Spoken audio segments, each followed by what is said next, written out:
में वर्णन करते हैं, ध्यान से सुनिए। एक से दो चार हो गया और दो चार से हजार हो गया, हजार से बेसम्हार हो गया, बेसम्हार से संसार हो गया, और संसार में जब बढ़ा पाप तो अंधकार हो गया, और इस अंधकार को दूर करने के लिए सदगुरु कबीर का अवतार हो गया। समझे कि नहीं? तो जीवन में है कि एक शेर में लिखा कि दुनिया के इस मेले में कितनों से मेल मिलाप हुआ, कितनों से मिलकर हुई खुशी, कितनों से मिलकर संताप मिला, मिलना था जिसे मिल न सके, इस बात का पछतावा हुआ। कहते हैं कि जब यही 14 जनवरी के गंगा सागर लगता है, जहाँ गंगा और सागर का मिलन होता है, तो उसी में है से आप जाएंगे तो कपिल भगवान का एक आश्रम पड़ता है। तो गुरु कोई भी बन सकता है। अब कपिल भगवान है से बेटा है, और माता विभूति है से उसकी माँ है। अब बेटा है से अपना माँ को उपदेश करता है कि संसार बंधन से कैसे छूटेंगे। अगर संसार बंधन से न छूटेगा तो फिर बार बार हमें जन्म लेना पड़ेगा, बार बार मरना पड़ेगा। तो तब उसके क्या करते हैं, व्यास गद्दी पर बैठते हैं कपिल भगवान, और क्या करते, माता विभूति को उपदेश करते हैं। तो यही उपदेश करते हैं कि हे माँ, मन एव मनसा नाम कारण बंध मोक्ष हो। मन जब विषयों की तरफ जाता है तो बंधन का कारण होता है, और जब विषयों से अलग होता है तो मोक्ष का कारण होता है। मोह माने मोह, क्षय माने क्षय, मोह का क्षय हो जाना ही मोक्ष है। तो संसार तीनों को बंधन में फंसा हुआ है, पुत्रैष्णा, वितैष्णा, लोकैष्णा। कहते हैं कि पुत्रैष्णा, कहते हैं पुत्र की इच्छा होती है, तो पुत्रैष्णा वितैष्णा धन की इच्छा होती है। अब फिर ऐसे हमारा हाथ में शासन रहे, हम दूसरे पर ऐसे हम बैठे रहे, हम आदेश करें ये लाओ वो लाओ, ये शासन पद प्रतिष्ठा का है से उस पर ऐसे हुकूमत है से, तीन चीज, पुत्रैष्णा, वितैष्णा, लोकैष्णा।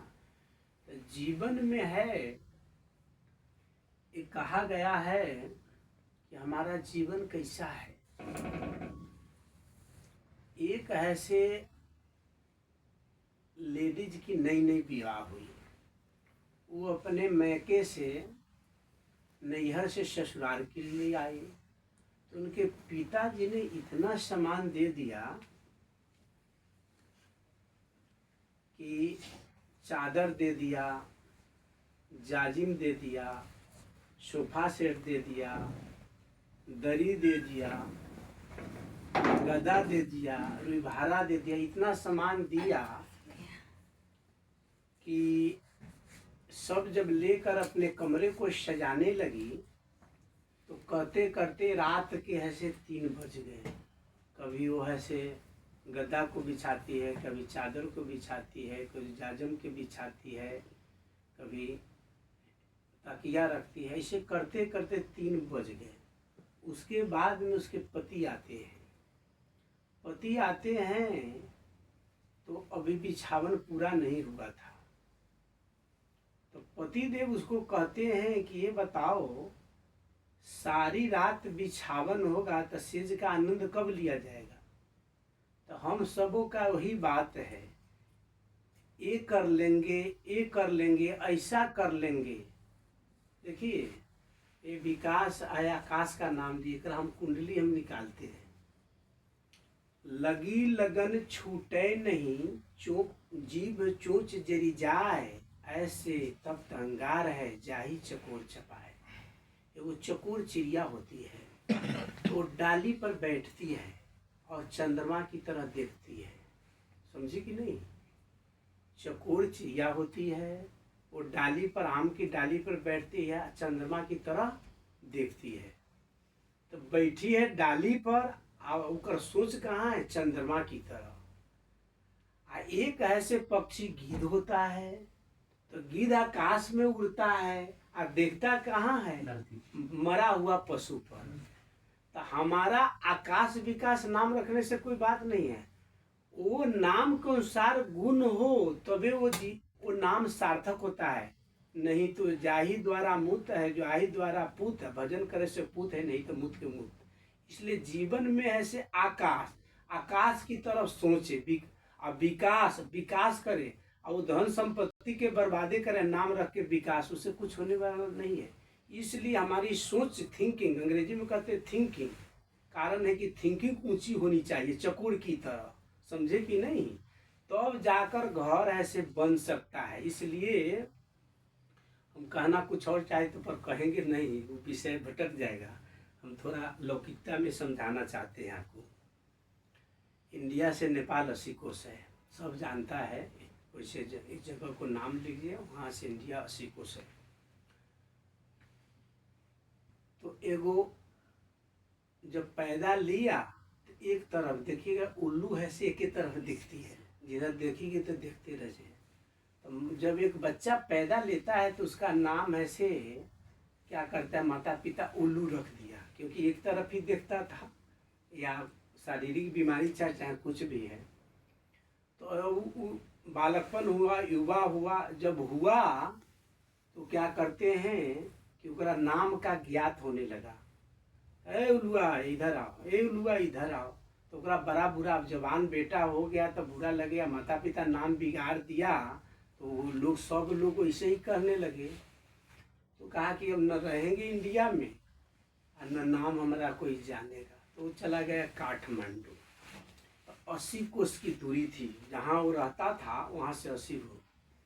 तो वो जाते हैं इधर ऐसे अपना लाई बोलते हैं अपना तरफ, और इधर ऐसे मुरमुरा बोलते हैं, जो धान के होता है तो इसको मुरमुरा कहते हैं। तो जाकर एक कुआं के फर्श पर बैठकर दोनों पैर उसमें लटका कर कुछ मुरमुरा खा रहा है, कुछ मुरमुरा उसमें गिरा रहा है। एक पानी भरने वाली आई, पानी भरने वाली आती है तो कहे कि भाई साहब हट जाइए, हम पानी भरना है। तो वो हट गया, कुछ देर के लिए हट गया।